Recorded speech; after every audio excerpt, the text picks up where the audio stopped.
Good Sunday morning, and welcome to another edition of the Sunday Rise, NFL Week 18 with the Sideline Junkies. It's the big guy KG sitting in with 1, 2, 3 Cancun, the Midnight Rider, the man that pays the bills, keeps the lights on in the studio, the boss BJ.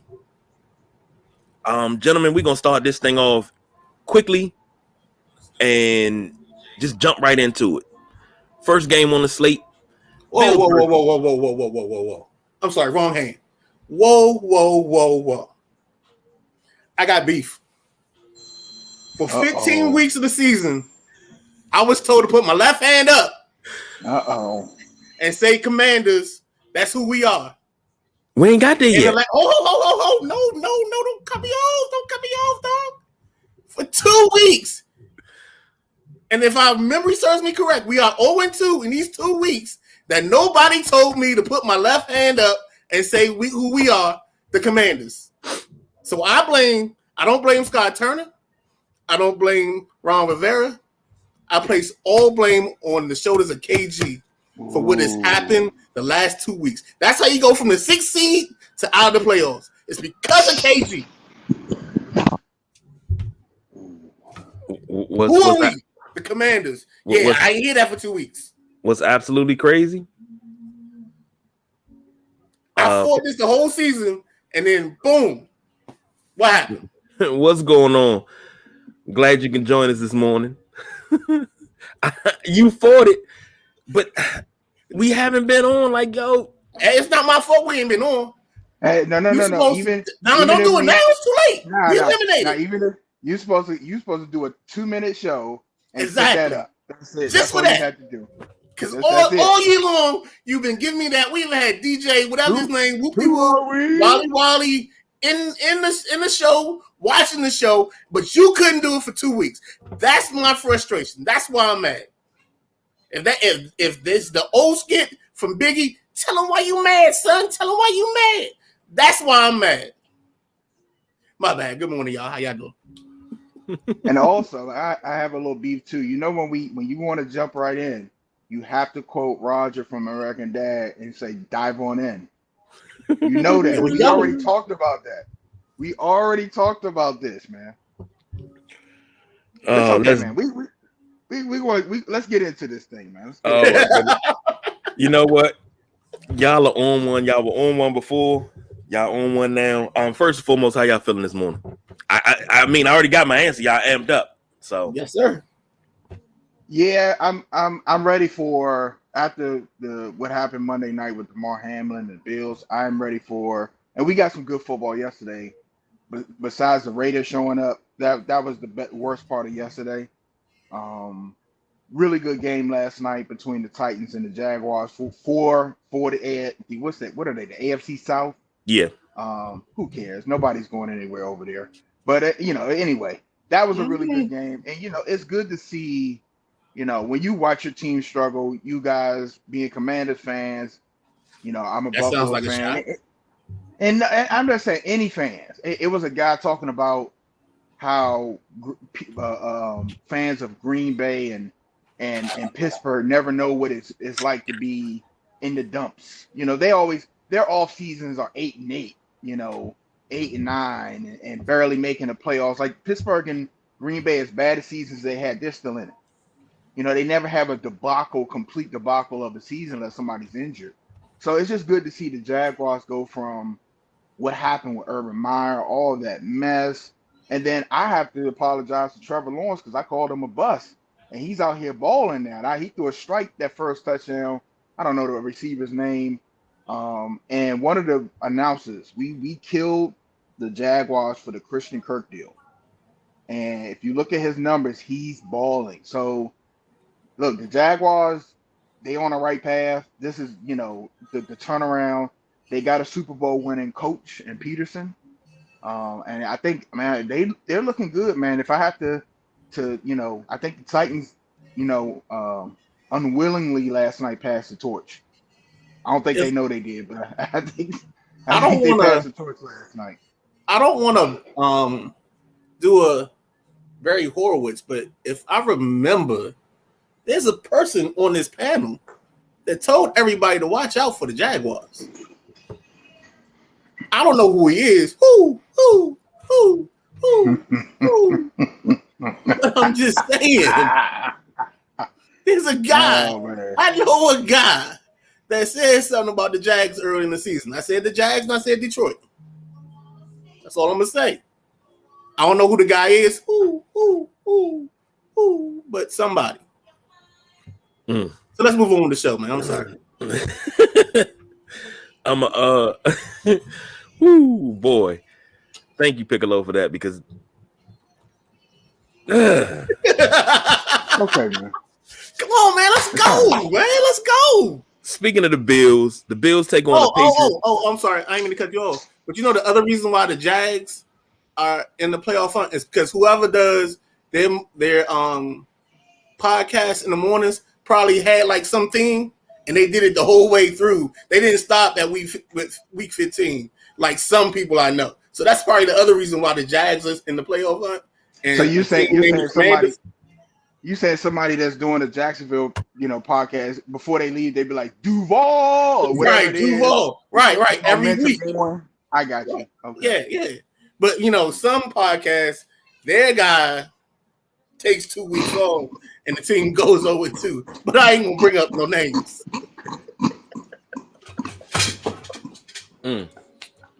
So man. Hey, after this, they might have to put a statue of KG up. For that field. Shit. Ooh, boy. I mean, it's not like statues, be hangers. That's what I'm saying. It's gonna be hangers anyway, so that could be done. That could be done before kickoff, actually. Yeah, you can go to the dollar store, get you a KG statue. Put and the finishing touch would be a Georgetown headband. For your information, it wouldn't be a statue; it'd be an installation. Leave me alone. Oh, man. And the number 26 on the statue. Why would it be Georgetown's at 26 losses right now? Ooh, baby.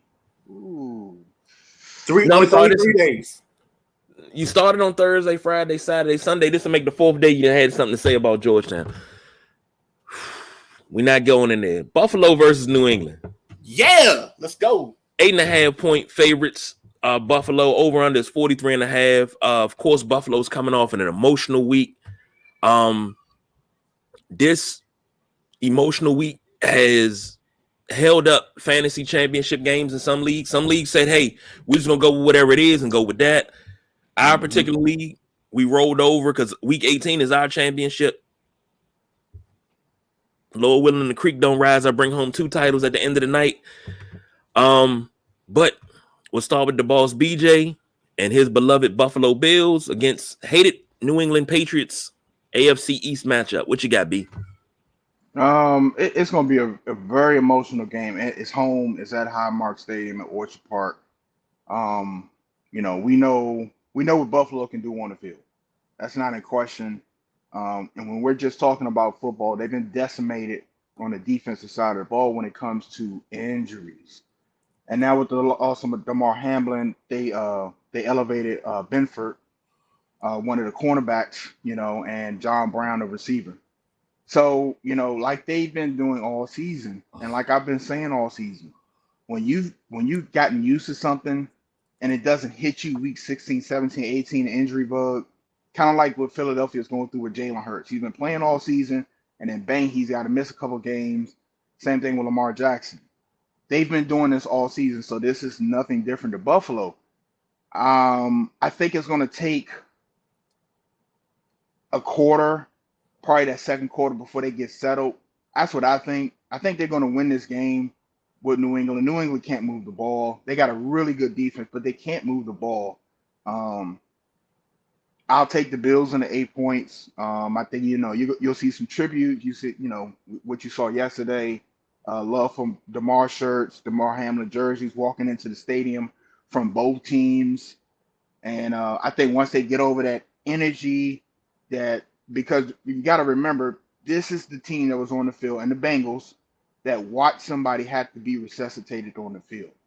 So now you have to get back out there. I think them first couple of hits, they're going to need that to get going again. To take those, get football back in their blood. And DeMar Hamlin's father told them, like, look, y'all go out there and play ball. The best way y'all can honor him is to go out there and do what y'all been doing. So give me the Bills. I can't wait to see, the tribute and, all the emotion and stuff, and the Bills get to work today. Unfortunately, with the playoff scenarios, it looked like it's going to be, I need, of course, Buffalo to win today, and I need the Jets to beat the Dolphins.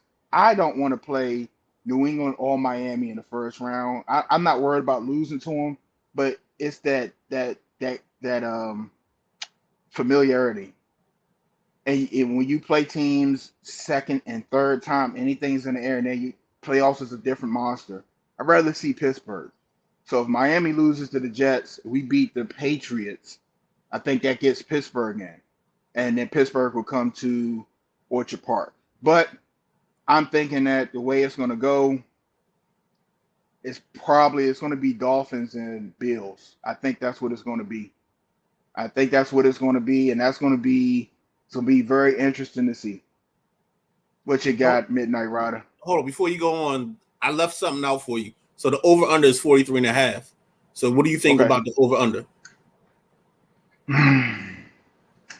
I think we're gonna go over. I think it's going to be one of those 34-17 type deals where Buffalo. I think both teams are going to struggle in the beginning. I think Buffalo, once they get their foot in their rhythm, they're going to put the Patriots away, and it's such a big game for them. I don't think you'll see, unless they're up by 3-4 touchdowns, I don't think you see Josh Allen come out the game. I mean, why? Because you need that rhythm going into wild card weekend. Unfortunately, what happened Monday night, Kansas City's locked up the number 1 seed. So yeah. Give me the over and give me the Bills with the points. So I think I'm a gambler, man. And once we get done with the show, so we can't get too long on this because I got to run into Maryland to get my bets in via FanDuel. Shout out to FanDuel. Thank you for providing lines for us all season long. But yeah, I think I'm going to take Buffalo, especially in the first half. I think I'm going to make a play with Buffalo winning or taking whatever the number is for Buffalo in the first half, because I think they're going to come out so energized and so hyped coming off of the emotions from this Hamlin thing that they're going to get out early. And then after that, I think once everything settles down, that wave of emotion is going to run off, and then maybe New England can get back in the game. So it'll be a close game. Won't be a blowout. But I think Buffalo will get out early because they have this raw emotion of seeing their guy like coming back and being available. Limbs moving, talking, doing everything. So it's not such a calamity that they've seen. They're on the other side of the mountaintop per se in this situation. So I'm going to go with the Pats to cover, only because I think Buffalo takes their foot off the pedal. And I definitely agree with BJ where it's going to hit the over, because this game is going to be too emotionally charged. And if I'm Buffalo and I'm Kim Dorsey, first play, I don't care what we're doing, is play action and we taking a shot. That's me. I'm a child from the Joe Gibbs era. I believe in taking my shots when we can get a shot. I believe in taking 4 shots a ball game. And that's what I'm going to do. I'm going to take my shot, first down, 1st and 10 from the 25, because, you don't get no kickoff returns. We taking a shot early. And we're going to try to get Diggs in the ball game, or we're going to get Gabe down the sideline, or maybe we do all goes. I don't care. But we got to put the women and children to sleep and go looking for dinner. That's all I'm saying in this scenario. Go ahead, KG. Damn. Like, you say that, and I'm already like, all right, let's go. Like, a hat on a hat. You got it, for any man that can get a man, get man. Any man that can get two. Let's go. Like that. I like that. But I'm picking the Bills in this one, of course. Selfish reasons. because I need Josh Allen and the Bills defense to have an awesome game so I can win a fantasy championship. Podcasting reasons, because Buffalo's the better team here. And by Buffalo not getting that first round bye, which they should have, and really and truly, this Buffalo season is going to have an asterisk beside it, for week 17 because it got canceled. And, you got to have an asterisk beside the records are going to be lopsided. Understand that. But I think Buffalo is going to be playing on sheer emotion the rest of this year that they play. It's going to be sheer emotion. And we all love a feel-good story. I think this is going to be one of them feel-good stories where a team that needed a spark got it in the most unlikely way, and they made a run. And then, of course, I'd like to see that man on the end cry tears of joy. I can see him laying on the floor now when they hoisting that Lombardi trophy. So I would love to see that. But give me the Bills in this one, and I think they will cover. Give me 2 touchdowns from Josh Allen, 2 passing touchdowns, and I'll take the over in this one. So next one up. I can't even. Before you move on, I can't even get to that dream scenario until they beat Kansas City.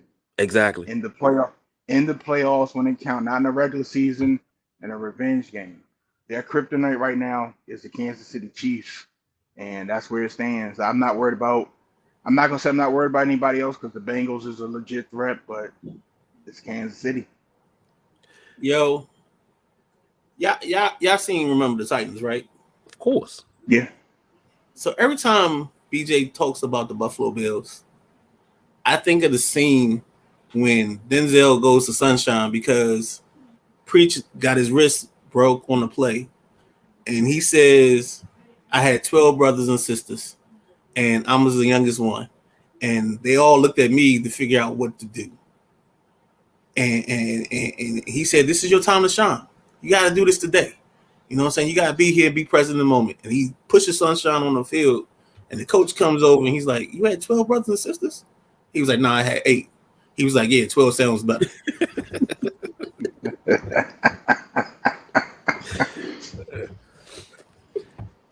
Next game up, the aforementioned Cincinnati Bengals hosting the Baltimore Ravens.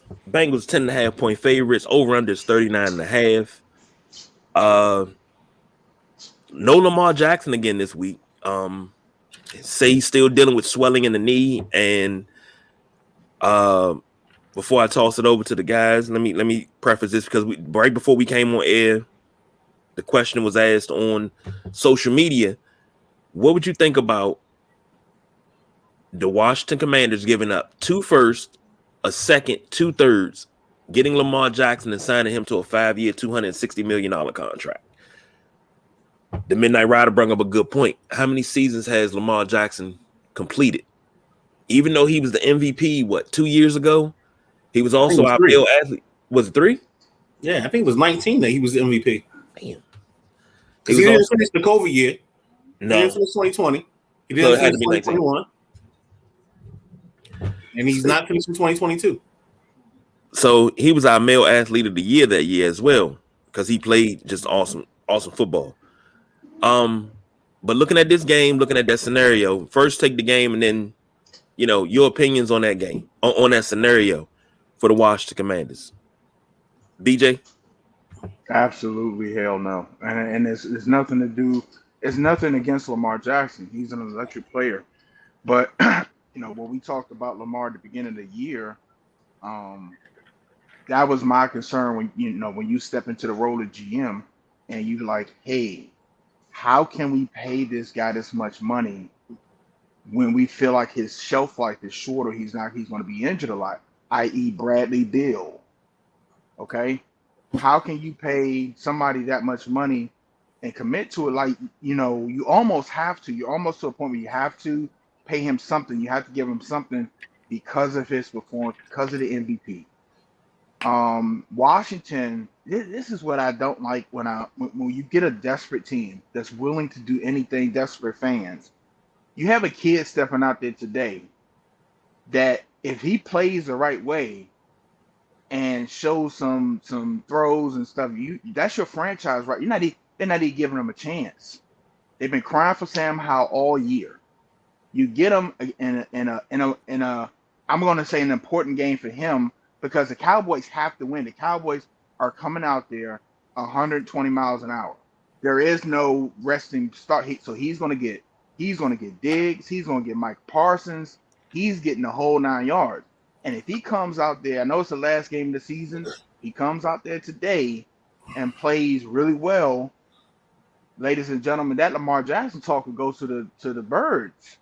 That'll go right into the little, the little, you put the paper in the jar, you give it to the pigeon and be like, fly away with this as far as you can. That's where that's going to go. I don't like that. I think, one, you gave up too much for Carson Wentz.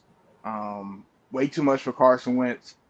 And to give up that much for Lamar when you still have offensive line issues, you have a couple of other depth issues you need to fill. I don't think that's the way to go. And then he's going to come here, and Scott Turner's going to call stuff for a pocket quarterback, and it's just not going to work. And you got so many bad apples already here that need to be flushed. It's like Lamar Jackson. He might get you to a wild card. He might help you win the division, maybe. But it's just like, it's so bad here. Like, what? That's not the answer. I don't think it's the answer. So let's go back to the game. So let's refocus on. Hey, BJ, come back to me, B. I'm here. Let's talk about this Cincy versus the Ravens, and like take a step into the game itself before you pass it to me, and I'm gonna go back and do my piece on the trade thing. So, what do you think about the game itself? The Cincy's -10, the over under is 39.5. How you feel on that? I'm taking the Bengals. Huntley's starting, right? Yeah, Huntley's starting. So the Ravens ain't gonna move the ball. Nah, and that's the not the sad part to me, because I really thought Huntley would come in there, not be Lamar Jackson, but I thought he would come in there and keep it going because he's kind of the same type of player. The Bengals, that's another team coming off that Monday night emotional. So I think they're gonna have the jitters coming out. They're gonna be amped up and emotional. So I think it's one of them things where once they get them first couple hits in, it's gonna be like that relief, like, oh, we can play football again. You know what I'm saying? Like, we took a hit and everybody got up. Like that's what they saw Monday night is traumatic. And here's the other thing too. They lose this game to the Ravens, they go to a coin flip for who's playing at home, which the Bengals and Zach Taylor are really pissed off about. I think they feel like they got the raw end of the deal on that end. So I don't think that's going to come to that. I think Cincinnati's going to come in there and handle business. And then once again, if this happens and Cincinnati wins, guess who plays again next week in Cincinnati? The Ravens and the Bengals. But guess who's back this time? Lamar Jackson's back this time. And it's going to be a completely different ball game. The Ravens are going to be amped up because they get Lamar Jackson back. And then you hope that Lamar Jackson coming back, that he's healthy. And you know what a healthy Lamar, how dangerous that is. It's like it's nothing. I think that playoff matchup is nothing they can do. That's set. That's set in stone. Even if the Bengals lose, it's just a coin flip to see who plays at home. But give me the Bengals today. They're going to cover because the Ravens are not going to move the ball at all. And we're not talking about the 2000 Ravens defense out there. So give me Joe Cool, and I want to see T. Higgins out there getting some catches, get his nerves down. But I think the Bengals are going to roll today, and then we are going to have a hell of a wild card weekend. All right. So, gosh, how do I start this today? I saw a clip with Ray Lewis. He said he was walking down the hall with a young lineman, and he told a young lineman yesterday. Go ahead. I'm sorry. Look, you said that, and I perked up because what's crazy? Not even gonna lie to you. I told BJ this, said I don't know why, but that's my alarm every morning. And it gets me ready. So hold on. Let me show you what that is. Let me see. Right now is all we got. You know what I'm talking about? The greatest opportunity in the world is found in today. You understand that? We don't even know what yesterday got for us. You know what I'm talking about? Because it's already gone. Tomorrow too far away. What about right now? What about right now? Huh? Would you give it all up for me right now? I got you. Let's go then. That right there. Right now is That's all we it. got. Yo, that's crazy. How symbiotic, baby. But yeah, that's how I feel about this game today. Like, don't worry about yesterday because it's already gone. You know what I'm saying? When it comes to that, the Hamlin thing, and the Bengals trying to do what they got to do, that was yesterday. All you can do is take care of the day. That's all you got. All we got is these 11 men on offense and these 11 guys on defense and those 11 guys on special teams trying to make this do what it got to do. You know what I'm saying? Damn, I'm wasting coach talk on y'all, but still, like I think I got Cincinnati. They definitely won't cover because Baltimore can't score. Back to your trade talk. Since I'm doing old talks, I got one for this Lamar Jackson deal. I can't do it. I won't do it. Can't win with him. Can't win with him. Mike Singletary. I don't want Lamar Jackson here in DC because he can't finish 16 games. Here's a stat for everybody. Since Kirk Cousins left, the Commanders have played the Redskins, the Washington football team, have played 3 quarterbacks in every season since Kirk Cousins left. There's only 2 teams in this league that next season will be starting a new quarterback for each of the last seasons since 2017. Those 2 teams are the Indianapolis Colts and the Washington Commanders. When Ron Rivera got interviewed and said, what's the biggest issue between you and the PM teams in your division? He says QB1. We watching QB1 be the issue in this situation for this team. So making a trade for a QB that can't finish the season, I'm not interested in. And this team has to, next year, make sure that they have 2 other quarterbacks besides whoever the quarterback, their quote-unquote quarterback of the future is, on the roster. We can't go into any season without 3 quarterbacks. It's done. You can't do it. Can't do it, won't do it, and shouldn't do it. And I'll go back to that when we get to the Commanders game, but yeah. But Now, again, finishing off, Cincy, I'm taking the number, and I think I'm going to go with the over because I think Cincy's going to get out on Baltimore today. now something that if you want to trade draft picks and stuff, go up and try to get one of those quarterbacks. I mean, if you're willing to trade draft picks, if you want it, because like I said, you're not even giving Sam Howell a chance. He hasn't even got a chance. Even the small sample size you're going to see today. Don't forget, you got a head coach that continues to. And I know we're supposed to be. We're not B. Let's pin that because we're gonna come back to it. We're gonna come back to it in two games. Yeah, let's pin that. I know where you going, and I got a place I want to go. So let's pin that. I'm Rick Steiner. Where's Scott Steiner? I need to go underneath him and be the dog. Oh man, we gonna get there. well, let's get this Atlanta Bucks game out the way. hold on. Quick. I'm taking the Bengals in this game. I'm taking the Bengals in this game, not because I don't believe in the Ravens, but and as far as Lamar goes, I love Lamar, but I'm not willing to commit that much money to anybody. I don't give a damn who you are.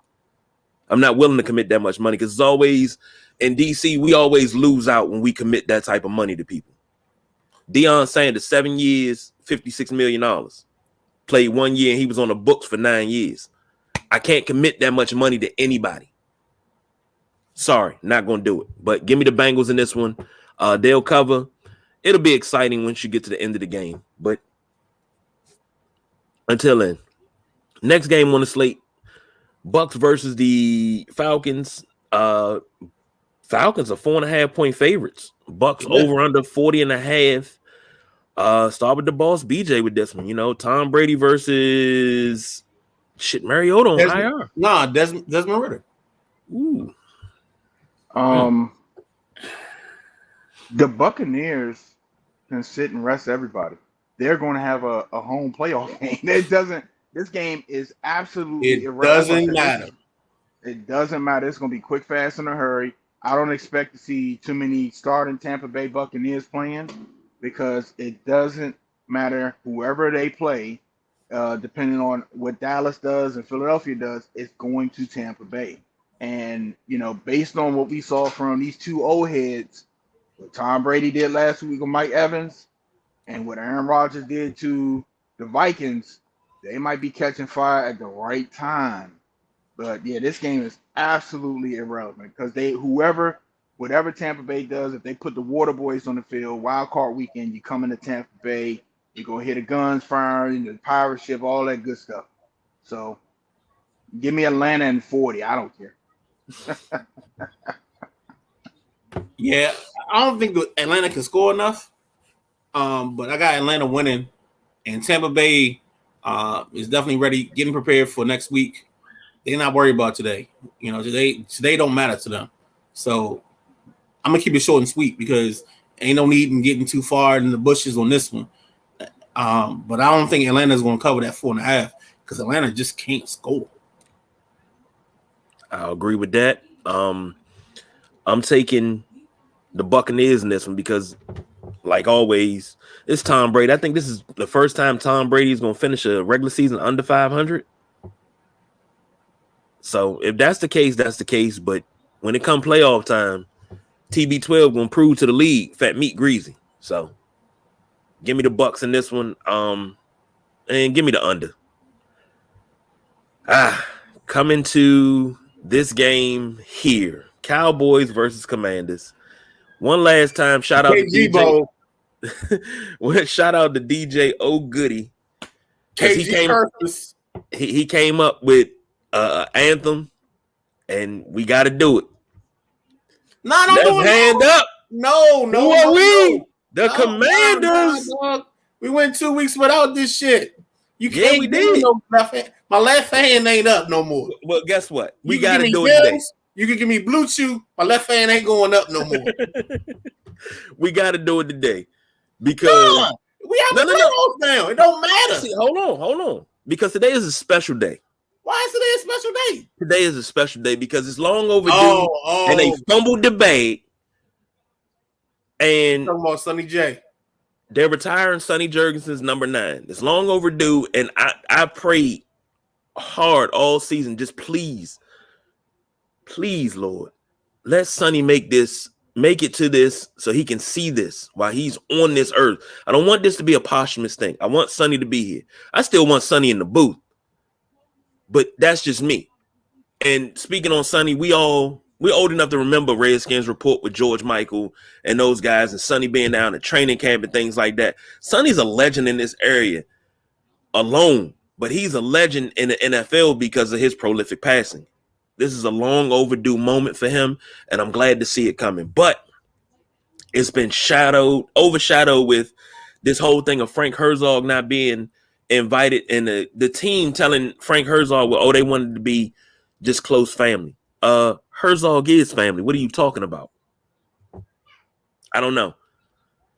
So I'm looking at the WhatsApp, and somebody wants to talk about their picks. Oh no! I just wanted to post it. I just wanted to put it there. This is in that week 18. I mean, because I don't know what we're doing. Ooh, Lord, if I wouldn't have missed that week, you wouldn't be talking this stuff. This is as of right now. This is not. Okay. But somehow we got a 10-game disparity. But all right, we talking about as of right now. Ah, man. Maybe it's like the SATs, and you can pick the games you want to pick. I don't know. I'm about to go Hogan and rip the shirt off, but then I'll have to say, it's all good. So let's stay on focus. So Cowboys minus 7.5 against the Washington Commanders. For 2 weeks, we've been let down by KG because nobody told us what to do with our left hand.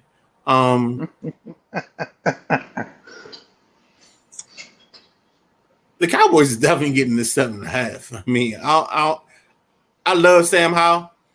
There's 3 quarterbacks when this class came in. It was Sam Howell, Doris Thompson, whatever his name is, and Jalen Daniels that I was high on. And all 3 have kind of gone through their path. I think Sam's going to play well today. I think there's going to be a thing where Washington has to really consider how and a backup or how and somebody else.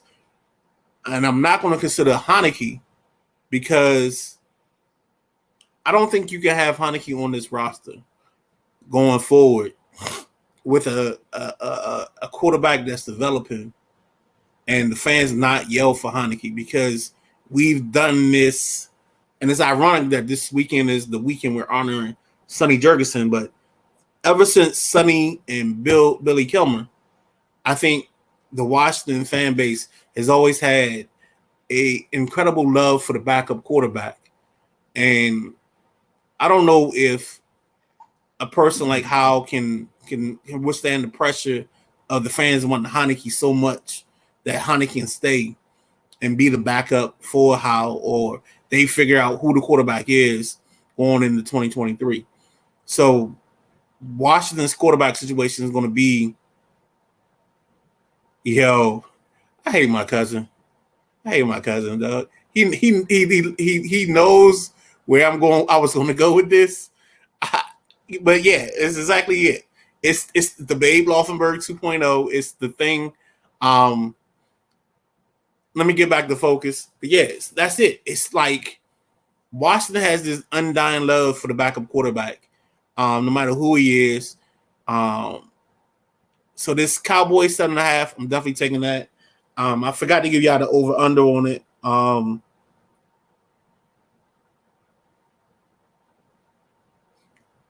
So the over-under for Washington and Dallas is 40.5. 40.5. So it's definitely going over. Nah, I gotta get that go under. No, it's gonna go over. So over the 40.5. Dallas is gonna take care of the 7.5 because they got something to play for, and Washington doesn't. And if you guys remember back in the day when the Washington Post used to put the roster for the team in the sports section, I need you to go to your sports section today and get the roster because you're not gonna know who half the jokers are playing for Washington today. So this isn't going to be pretty. I hope I hope they spell Sonny Jurgensen's name right on whatever they put up for Sonny. B, I hope they actually use a Redskins jersey for Sonny and not make it like a Commanders jersey. C, I hope they actually invited Sonny to be there for the event. Because with these jokers, I mean, they didn't invite Frank Herzog until like Saturday night. So I don't even know if Sonny knows that he's being honored. What else do I have? I just hope they know that at halftime they actually honoring Sonny because yes, it's Sonny Jurgensen Day, but they might have forgot because of the way they do shit. And then D, I hope they got the hangers in place for Sonny Jurgensen's jersey for his tribute. So that's how I feel about today. I'm sorry. Frank Herzog will be in the booth today. I hope Frank know where he at. If y'all heard Frank talk last couple times, Frank ain't all there. My bad. I'm sorry. Disrespect of a legend. How do you follow that up? How do you follow that up right there? I'm taking the over, and I'm with the Midnight Rider. I think the Cowboys definitely take care of that 7. Here's where it is for Washington. Sam Howell can't be no worse than Carson Wentz. As much as the team loves Heineke, he is what he is. He can catch fire, and make a couple big plays, but for the most part, the offense is going to be tugging along and not in a good way. You want to come out here and see versus live bullets. What can Sam Howell do? Can he make these throws? Because despite everything Washington has done off the field, all the blunders, they have 3 receivers that could be number 1 receiver on any team. Damn near. They got 3 receivers that could be wide receiver number 1. They got 2 running backs. I think Brian Robinson's not playing today. They got 2 running backs that could damn near start on any team in the league. Gibson's not playing either. Gibson's not playing either? Okay. Nah, so we on Patterson and Jonathan Williams. Okay, so we'll see what they have today. I would like to see, for me, I would like to see Sam Howell. I don't want to see them protect him. I don't want to see, a dumbed down offense. I mean, I think that's what we've been seeing all year. I would like to see, let that thing fly. Let's see what we can do with you. Let's see what we can build on going into next year. And I agree that, I think the Heineke era has to be over in Washington. As good as a guy as he is, because it shouldn't matter what the fans think, because your coach and your franchise should be solid enough to we're going to play the guys that win us games, which they didn't do last week with Carson Wentz. But I just want to see Sam Howell. I want to see Sam Howell do good today against this Dallas defense. The best thing could be a shootout and they still lose. A real shootout or a KG shootout? Oh no, a real shootout. A real shootout. A real shootout. Not field goals and 22-21. Pew pew. 13-12. No, I'm talking about real 34-31. Because it's just it's so much to unpack with this team. So little time. I think that if it's so much with the possible ownership change. It's like you can't really do away with people that you need to do away with. I think Scott Turner needs to go. I think Jack Del Rio needs to go. Even if you keep Ron Rivera, it's Scott Turner's time is up. This offense has been unimaginative, plain Jane all season. And it's you get tired of seeing it. You're tired of seeing it. Fire away. Because I'm at a loss of words with this team. No. Because there's a nice little Washington Post article that just came out where they talked about Scott Turner's play calling. As you well know, you guys have heard me say that I feel like Scott Turner sits in the booth and he's got he's got this thing called the wheel of plays, and he spins that bitch and then he just goes to whatever pops up because he has no real design. Sometimes I do feel like his quarterbacks let him down in some situations, and last week you kind of saw where the play, if Wentz went with the design of the play, maybe he could have had some options. But I also see that when something's working, he's not that coach that's going to say, you got to stop me from doing what I'm doing. He's the dude that feels like, oh, yeah, I ran the ball 1st and 10. I ran the ball 2nd and 4. I ran the ball 3rd and 1. This next first down, I got to run a reverse with a triple option, and the quarterback's got to break dance before he gets the snap. So I just don't understand his feel for play calling, because I know I've never really been a play caller in life, but I always lived on the thing of, if it ain't broke, don't fix it. I've been on the sidelines coaching against people, and the dude knew exactly what we was running, but I don't care. You can tell me we running pick and roll right, we running pick and roll left, but that's the scenario that you're going to deal with. So I feel like maybe the only way that Ron Rivera comes back next year is if he gets rid of Scott Turner. And then on the Jack Del Rio side of this, I think I'm gonna be on the opposite side of this I'm gonna be devil's advocate because I think Del Rio and Zagania, the D-line coach, I think they've done enough up front that they can make this work. I truly think they just need a second corner. So at number 10 or 11, 14, wherever we draft, I'm looking at like Joey Porter Jr., some cornerback to come off the books and be our other DB, so we can go with him and St. Juice, and now we can lock you down cover style, and now it's a whole different team. And then BJ's favorite player on a franchise deal gets to get another 11.5 sack season, Deron Payne. We know how BJ loves him. I'm actually surprised that he's not wearing a Deron Payne 94 shirt today on the show because of his love and affection for Deron Payne. So, again, just to clean it up for everybody, I got the Cowboys with the minus 7.5, and the over. And before I give it to you, big guy, I'm gonna let me talk on Deron Payne. If they don't, I think they're gonna have to franchise him because some team with a lot of cap space is gonna throw a lot of money his way. Because doesn't he lead the team in sacks? Yeah, he leads the team in sacks. So here's all right, so B. I know I messed with you about your disdain for Deron Payne, but I'm truly bigger on the San Francisco model with the D-line. So to take you back 2 or 3 years ago, the Niners traded Buckner to the Colts for a first-round pick. With that first-round pick, they drafted Javon Kinlaw. Kinlaw's had some injuries, but that's how they kind of fixed their D-line.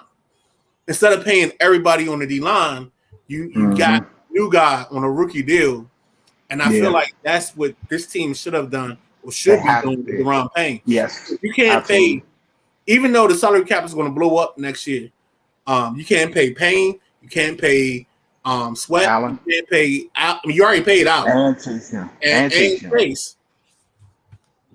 You know what I'm saying? And then the bad thing about it is, are you really going to want to pay? And I'll go ahead and go on this limb now. Do you really want to pay Sweat? No, you don't. Yes, I do. I don't. No, you don't. No, you Yes, don't. I do. I'm going to tell you why you don't want to pay Sweat. Sweat is a tall guy with track speed. So he has to get going before he can bend the edge and get around people. He doesn't have the quick twitch. So if you're a believer in the Von Millers and those type of guys, you can't believe in Montez Sweat. But here's the thing. Hold on. He ran a 4.4 in the combine, and it was I watch you. I'm gonna tell you right now. If you watch any NFL game with me, and the coach and the team they name a play on the field, I'll sit beside you and tell you what college that guy came from. That's how much I watch college football. And when I saw Montez Sweat, I liked him, but the only thing that scared me was because he's fast, but he's not quick. There's a difference in that term. Yes, it is. Absolutely. They'll say it the other way. They'll say quicker than fast, but he's fast but not quick. And that bothers me when it comes to my pass rusher. Let me ask you guys this. Y'all watch more Commanders games than me. With that being said, how often is his hand in the dirt? He does a mix. So he does a mix of hand in the dirt and standing up. It depends on what the call is. And if you pay attention, Chase doesn't go hand in the dirt a lot of times. He'll go from a 2-point. Mm-hmm. And see, that's what I'm saying. If we see this sideline junkies, what's Washington's base defense? It's supposed to be a 4-3. No, it's not. Then what? It's a 4-2-5. It's supposed to be. No, it's a 4-2-5. No. 4-2-5. This franchise, Ron has told us it's a 4-2-5. He says I have two. If you go back and listen to his interview early in the week about Jamin Davis and Cole Holcomb, he said that's our tandem at linebacker. Our tandem. So basically, you running a nickel. Yeah, you run nickel all the time. You run nickel. Yeah. But my thing is this: if Montez Sweat is fast and he needs to get to his second or third step before he gets to top speed versus hitting that first step and already being accelerating pad, he doesn't have that. Why aren't they playing a 3? And this is way more than what we can dive into. We don't have the time. Why aren't they playing a 3-4? Why aren't they staying? We talked about this Because in nauseum the last couple of years about how this team should be using these players. you can't run a 3-4 with him. You just answered your own question. So because he's not quicker than fast, you can't have him as a standing up end playing edge in a 3-4. We tried that. You have to. He's the guy that he has to be the end. And the way this team is set up, if you pay attention, and I know you don't see us as much as we do, but this team is perfectly set for a 4-man front. And with whatever Coach Z has done this year, they do a lot of TE stunts and setups. And I know I'm getting in the minutia, but the way the line is set up, they're playing perfectly for the way they are set up. Because they can TE stunt, they can tackle stunt, and like Deron can get Allen free, or Allen can get Deron free, or Allen can get Young free. Like they do enough up front, and it's hard for them to blitz because since their front four stunts so much that they don't create those open alleys for the blitzers coming through. So if you pay attention. If you watch Washington when they blitz, sometimes if it ain't the corner and it's somebody in the middle, they always it's clogged up because of the stunts or the moves they're doing. Now let me say this. Let's backtrack. Let me get to a couple of comments real quick. Eric says linebacker play under JDR and Rivera as well. Yeah, it's been bad. They won't be paying Young. Let me rephrase. They shouldn't pay Young to a big deal Sweat either. They'll bring down the Buffalo nickel, down in the box as a third linebacker. And most of their blitzes are DB. You know what? KG, stop posting whatever he does, because he should be on a podcast. I keep telling this dude, you're wasting content every time you talk. So don't post his comments. Here's my thing. He should be on a podcast. He should be sitting here either with us or with me on something separate. The dude gets on my nerves, but I love him because he's my cousin. Here's my thing. No address nothing he said. No, I'm not. I'm addressing everything that was just said because I didn't have a chance to. Here's my thing. When it comes to, when y'all was saying about Payne and we should have let him, deal what San Francisco did. Well, in actuality, we did that when we didn't re-sign Matt Ioannidis. We let Matt Ioannidis walk and didn't get anything back. And Matt Ioannidis was a force in the middle. When they moved him from end to tackle, I loved it. KG, because guess what? KG. Come on, man. No. KG. No. As much as I talk bad about Deron Payne, Ioannidis and Payne are not on the same level. They didn't. I'm not saying that's not what I'm saying. I'm saying and what's the old boy, the other kid that they let go, from Virginia Tech. Is it Settle? Yeah. Buffalo got settled. What's Settle doing for you right now?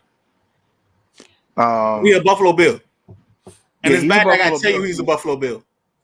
He's just on the depth chart. I mean, there you go. We made too much noise about two guys that don't mean enough and don't mean anything to the process. And if you pay attention, Ridgeway has done more than both of those two.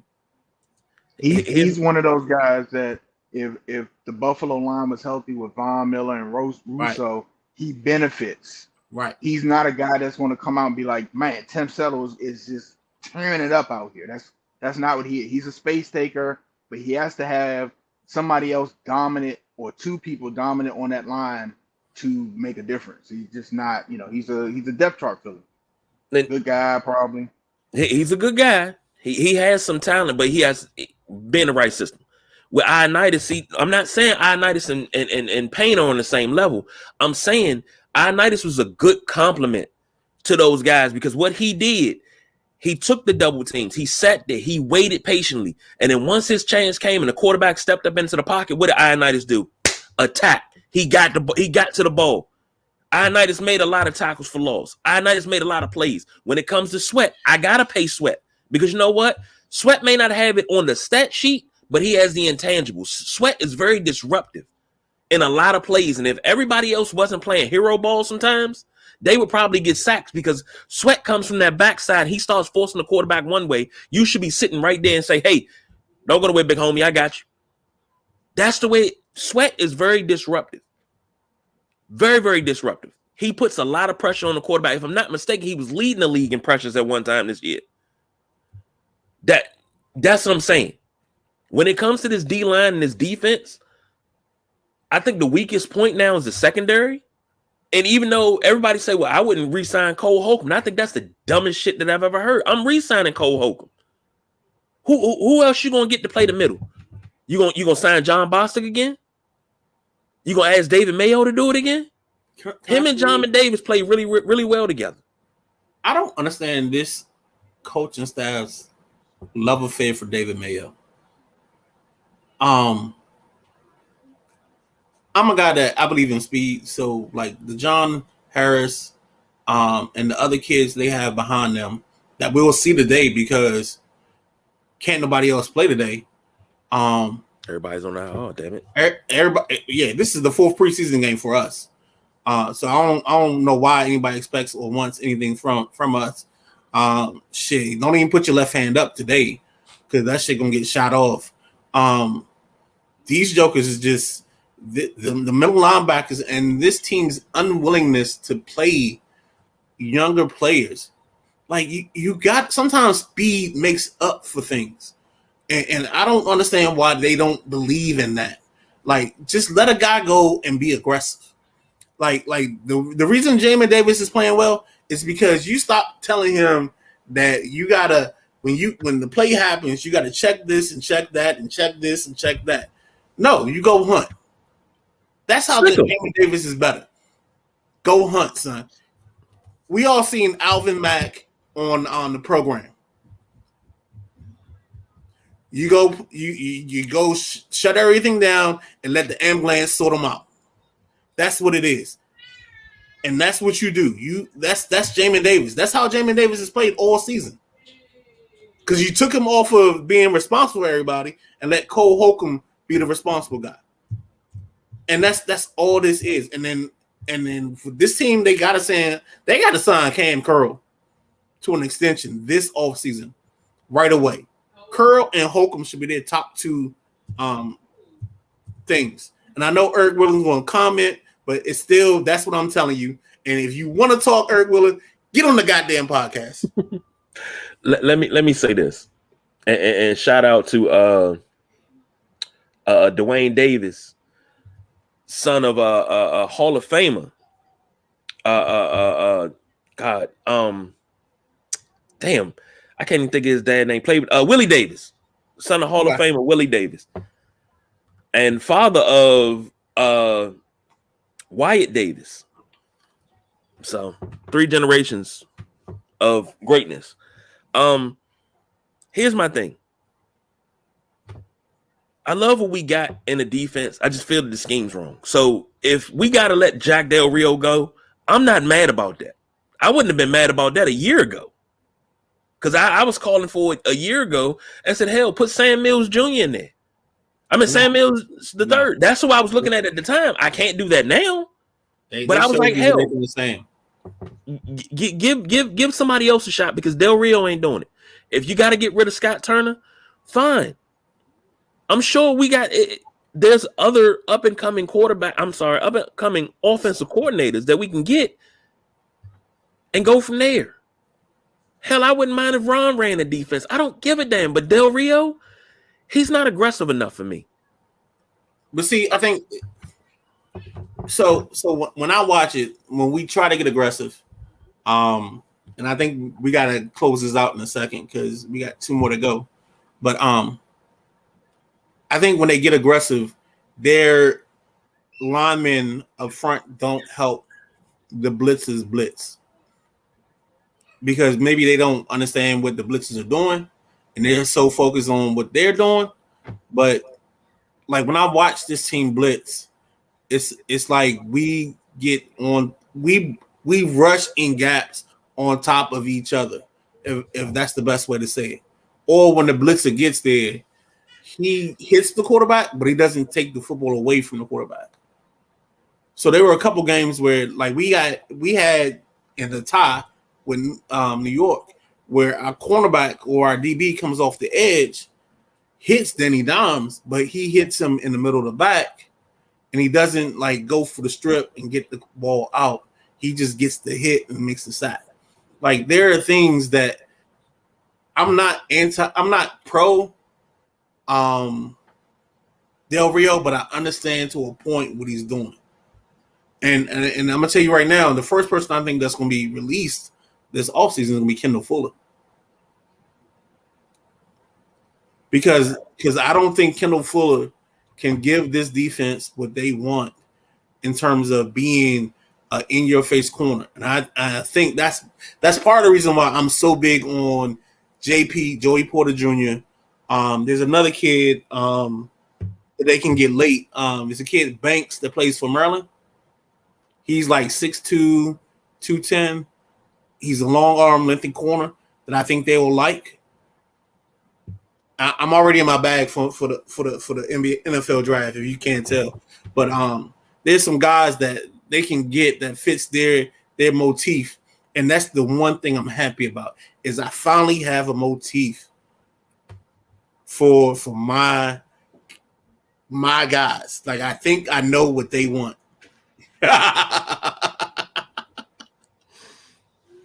I'm just saying. All right, I'm done. I'm getting off my soapbox. Let me say this. We got a lot to talk about come Tuesday. So we need to get this same lineup together on Tuesday. Yes, the sir. DC Sports Rundown, because we got to end the season. Of course, I got to figure out my words so I can write my end of the season article. And just let us know how you let us down for 2 weeks by not putting the left hand up Commanders thing. Man. Moving right along. Last two games. The Seahawks versus the Rams. I picked this game because here we are, and we're talking about Sean McVay not knowing if he wants to continue to coach. And I really think that this game, if he doesn't know if he wants to continue to coach the Rams. You win a Super Bowl, you deal with a bunch of injuries the following year, your Super Bowl hungover, you're 5-11. He got married, lost his grandfather. A lot didn't happen this year. He's talking about hanging it up. So this game, the Seahawks are 5.5-point favorites. Over under is 41.5. Gentlemen, take it away. I'm trying to get to the Seahawks playoff scenario. They need to win and they need Green Bay to lose. Right. That's their scenario there. I think they get the win today against the Rams. The Rams, aren't doing anything special. That Green Bay loss at the end, I don't know. Green Bay didn't caught fire.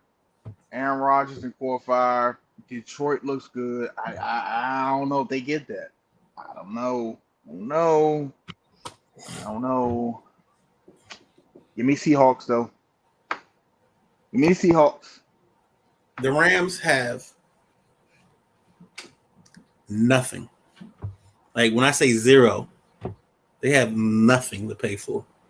There's no, like the Rams are just going to show up. And you see the name on the bottom of the screen, 1, 2, 3 Cancun. That's how they break in the huddle every time. They in Cancun. They going to the bye. They going to Kirks and Caicos or whatever it's called. They done. And all Seattle got to do is come out. And this is how most of these games got to go.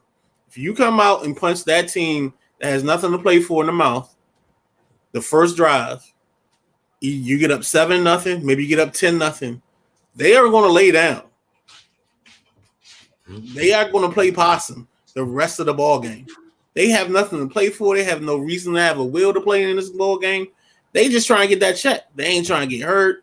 They just trying to make sure they can get to the beach in time to get their tan you know what I'm saying, to get their wives, their pedicures or whatever. Yeah. This Rams game is absolutely, the Rams have absolutely nothing to pay for. Nothing. But on the other side, if the Rams get my guy Kyron Williams in the ball game, get him some carries, because I don't know why we keep playing Cam Akers. That's the thing.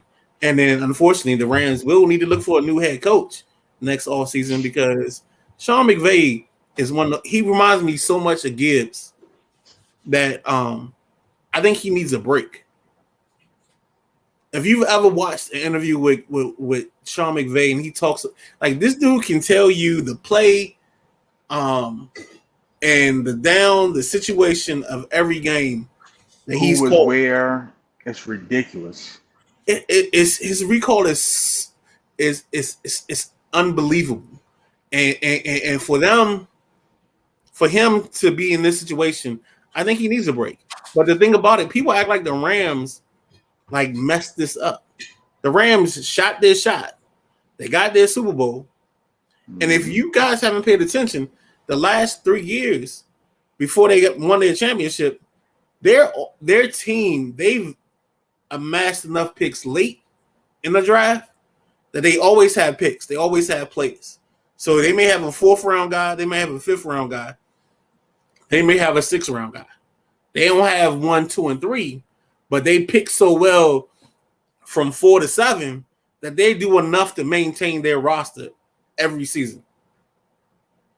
And that's the difference with the Rams.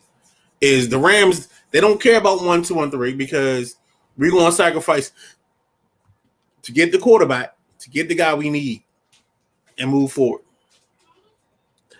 Well, let me say this about the Rams. I thought, middle of the season when Cooper Kupp went down, and I thought he was going to come back, but I guess they put him on season-ending IR. I thought it was only 4 weeks, but it's no point in him coming back now because 4-11. Yeah, but selfish reasons, I had Cooper Kupp in fantasy, and he was dominating. But I thought he was actually going to come back. But I also thought they were going to sign OBJ when he got hurt, and they just couldn't turn it around. They couldn't pull it out the tailspin. It happens. It happens. I don't think their Super Bowl hangover is going to be as long as Atlanta's, but it's a hangover. It happens to teams. It really does. So I'm going to take the Seahawks in this one. I think Geno Smith is going to have a really, really good game. I think he's going to make comeback player of the year this year. He is going to be a force to be reckoned with when he hits the second season. So mark my words on that. And let's go on to the last game, which I think is game of the week. Lions versus Packers. That is tonight at 8:20. The Packers are 4.5-point favorites. It's in Green Bay, over under 49.5. Gentlemen, do the Lions get in or do the Packers get in? Unfortunately for the Lions, by the time this game starts, they'll know if they're eliminated or not. If Seattle wins, I believe they're eliminated. It just matters if Green Bay loses. If Green Bay loses, Seattle's in. And if Seattle wins, it doesn't matter what Detroit does at 8:20. They're just playing to play spoiler. So that's what happens when you don't control your own destiny anymore. They still got a shot. Man, I wanna pull for Detroit so bad. Let me take Detroit. I think Detroit's going to beat Green Bay. I really think this is a turning point for the franchise. They've been doing they turned it around. Dan Campbell, they've been doing so well this year. They had a lull where they weren't putting up points. So I think the offense has to come out. I know it's in Lambeau, it's probably gonna be freezing cold, but they have to put up some points. They have to put some pressure on the Packers at home. They gotta silence that crowd early. They gotta get out early and get going early. Can't afford 3 and outs and going back and forth for Aaron Rodgers, because the Aaron Rodgers catch fire is over. It's over. And Detroit, they're going to have a long flight back to the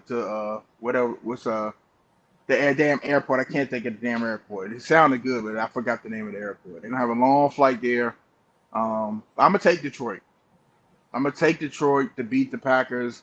I say It's going to be a bar. It's going to be over. I don't even know what the over on is. It's going to be over. But I think we're looking at what is it? 49.5. Yeah, I think you're looking at one of them 34, 40, last touchdown, last field goal type games. Real shootout. Real shootout. Whoever has the ball last. I don't think either defense is going to be too much of a help. So give me Detroit in a close one, and a real barn burner, a real shootout, a man shootout. So I gotta agree with you on this one. I think the guy that we gotta circle his name in this ball game. I mean, one is gonna be Christian Watson, because he's been hot the last couple of weeks, and for some reason Detroit can't stop the run. So AJ Dillon and Aaron Jones are going to get their numbers, but on the other side, there's me a kid, University of Alabama, first round pick at number 12, Jameson Williams. Tonight is the night that you will be introduced to Jameson Williams, full-fledged. If Jared Goff can just get this kid the football in space, the Lions will win this ball game. If I'll say it this way, if they don't get him the football, they'll lose, and if they do, they'll win. That's how confident I am in Jameson Williams being the difference maker for this Detroit offense. I know how much they've decided or played this around Amon St. Brown, but if St. Brown can get some help, get a sidekick, somebody to be his Robin, somebody to be his I don't know, somebody to just be on the side of him, this is the time and this is the moment for it. And so I'm going to take the Lions with the number, and I know this game is going over. So that's how I feel about this one. I'm going to go out on a limb and say Dan Campbell, even with his 11-21-1 record as head coach of the Lions, dare I say it, that when it's all said and done, he'll be mentioned in the same breath with Jim Caldwell as Lion head coach. Because if you look at successful Lions head coaches, you have Jim Caldwell before him and Wayne Fontes. Those are your two most successful ones in the last 30 years. I can't take the Lions in this one, though. I think Aaron Rodgers has hit his stride, and he is ready to bust loose. Give me the Packers in this one. They will cover. And Meatloaf is awake. Yeah. Graham crackers away, baby. Graham crackers away. Final thoughts before we roll up out of here. Well, last regular season week, it's been a pleasure, fellas. We got playoffs to cover. Get that damn picture from above my head. Jinxing me. Nah, but, it's going to be a lot of good football played today. Philly and Dallas have a ton to play for. And that's going to be very interesting to see how that plays out, because Philly could be playing wild card weekend. And, that's going to be a big difference maker if you have to go to Dallas, like any other, team. And it's going to be interesting to see if Cincinnati, Buffalo meet up with Kansas City, that neutral site, where that's going to be at. We already talked about Damar Hamlin. It was good to see that FaceTime still photo of him smiling in the bed. That was awesome. I think, there's nothing more to say about that. Everybody said a whole bunch about that. We're just happy that he's functioning and he's getting, better, and he's FaceTime to talk to the team. That's awesome. So set your fantasy lineups, pick your games. Maybe you'll be in my category of that, that pick, guru, I can make you some money. But other than that, that's all I got. We got a lot to talk about for the end of the season. So, whoa, what happened there? God dang. We got the Soul Train music on Troy. Dang, Wrap it up. Yeah. Wrap it up. Wrap it up. That's all I got. That's all I got. Damn. It wasn't even intentional. I was just trying to move the mouse over. I was like, man, let me move this thing off here so I don't hit it. And You didn't get him off unintentionally. Oh wow. He was texting the Commanders about his the Cohanger statue. it's an installation. Installation. I don't think I have much today, man. I think I've exhausted all of my goodwill and my love and affection today. Again, just referencing the point that KG is the reason why we were 0-2 the last 2 weeks without the left hand up thing. I don't think I got anything else, man. So I'll let you close it out, KG. Well, as far as riding that wave of left hand up, who are we? The Commanders. Don't do it now. Don't do it now. We got you gotta go to the Washington Post roster, figure out who's playing today. That's fine. But I'm gonna try to go ahead and get y'all some t-shirts. And he's selling t-shirts as well. I'm gonna try to get y'all some t-shirts. So I just need y'all sizes after we get off and everything. That way I can get y'all some merchandise. Like the boss BJ said, hey, set your lineups and get your picks in. If you could be like me on the other end of the spectrum, competing in not one but not two. I'm sorry, not one but two fantasy football championships today. Who does fantasy championships in week 18 or week 17? That's taboo. Man, I want the whole season. Oh my God, that's that. Put a pin in that because that's an off season. That's an off season review that we gotta talk about. Yeah, absolutely. Oh Lord. Okay, but fingers crossed, eyes crossed, toes crossed, everything that can be crossed. If I can pull out two, I'm good. Whoa, I don't know. You got a lot of kids, so I don't know if you could have pulled out. Hey, if my wife heard you say that, she'd agree with you. But anyway, I'm sorry. Oh man, if all goes well for the boss BJ, he'll win, and in actuality, he'll win the Junior Award as picks champion. We only do, the picks only count for the regular season. You're not doing all the way through the playoffs. Do they extend all the way through the playoffs? I don't know. So we gotta check that out. We'll see. Well, if they extend all the way to the playoffs, because we always pick all the way through the playoffs, we pick all the way up to the Super Bowl. That's what's up. So, but hey, regular season MVP. All right, Captain, pull out. That's all right. Well, ladies and gentlemen, Eric Wheeler say that's like doing fantasy football in preseason. Well, that is true. I look. I try to get everybody. Can't comment until he do a podcast. I try to get everybody. I try to give everybody a chance, man. Because sometimes you get that surge. Like last week, that Mike Evans game. Yeah, Mike Evans dropped 78 points last week in fantasy. Yeah, that Mike Evans game put me out. Plus, Buffalo not finished. I'm just surprised somebody played him because he had been averaging like 8.3 or 5.3 the whole point and going into that. Mm-hmm. So if you had the balls to play Mike Evans last week, I salute you. Yeah, and the crazy part about if we can get Eric Wheeler to actually podcast, it'd be great. The crazy part about I had Mike Evans 2 years ago, and I think he had maybe two good games. He had good games all season, but like explosive like that, he had two. Mm-hmm. I had Christian McCaffrey. 1 year he came out with 60 something in 1 week, but then I had Alvin Kamara. Alvin Kamara was putting up 40 a week. Like I was winning games with Alvin Kamara. 1 week, I think it was either last year or 2 years ago, where he had like 5 touchdowns in like a Christmas Day or a Christmas Eve game, and he won.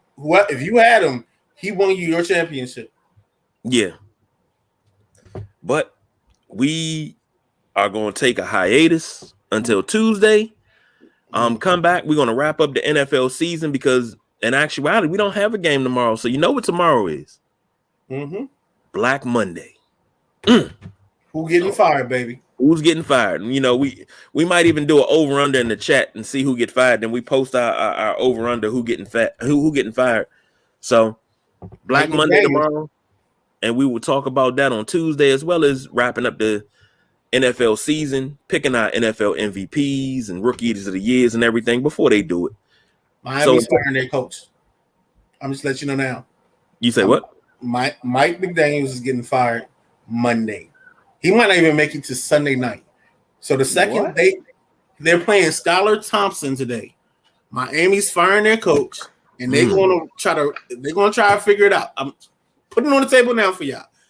They're gonna do everything they can do to get Sean Payton. Even though Denver's got the lead, they're gonna do everything they can do to get Sean Payton. And Miami got the team.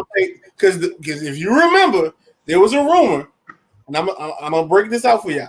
The rumor was that it was going to be Sean Payton and Tom Brady to the Miami Dolphins when the Brian Flores tampering situation. That's how they lost their first pick. So just keep that in mind. The Midnight Rider, aka 123 Cancun, aka one half of the James Gang, aka the Colts offensive coordinator, aka whatever name I made up all season long. Put your money on it. All right. Well, we definitely gonna keep an eye on that because that'll be a surprise. But that's all we got for this morning. Enjoy the games and enjoy week 18. Until Tuesday. We don't do no overtime. We are out of here.